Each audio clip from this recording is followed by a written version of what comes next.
சாப்பிட்ட உடனே வயிறு வலிக்குது. வயிறுலேருந்து உங்களுக்கு கேஸ் ஃபார்ம் ஆகுது.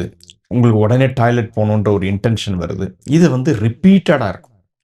ஸோ காலையிலயும் அதே மாரி தான் இருக்கும். சாயந்திரமும் அதே மாரி தான் இருக்கும். அவங்களுக்கு அவர்ஷன் டிராவல் பண்றதே வந்து வெளிய போ முடியாது.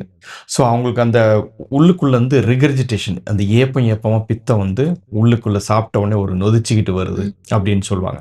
அந்த ஏத்துட்டு வருது. புளியாப்ப காரம்னு சொல்லி சொல்றாங்கல்ல. அப்ப இவங்களுக்கு புளியாப்பம் வந்து செரிமானம் ஒழுங்கா இல்லாம குடல் வந்து ரிவர்ஸ் ஆகுது.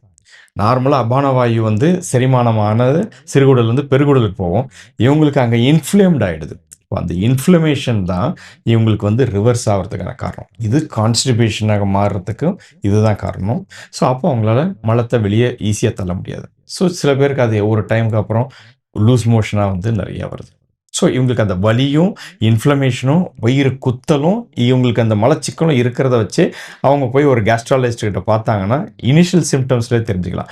இல்ல இந்த இரிட்டபிள் பவுல் சிண்ட்ரோம், கிரான்ஸ் மாரி, அல்சரேட்டிவ் கொலைட்டிஸ் மாரி ஒரு பெரிய வியாதிய வந்து நம்ம சிம்பிளா வந்து ஈஸியா டயக்னோஸ் பண்ணி, டைஜஷனும், ஃபுட் ஹேபிட்ஸும் மாத்தி, சின்ன சின்ன எக்சர்சைஸ் பண்ணி, வாக்கிங் ப்ராப்பரா பண்ணாவே ஆரம்ப கட்டத்தில அவங்க சரி பண்ணிக்கலாம்.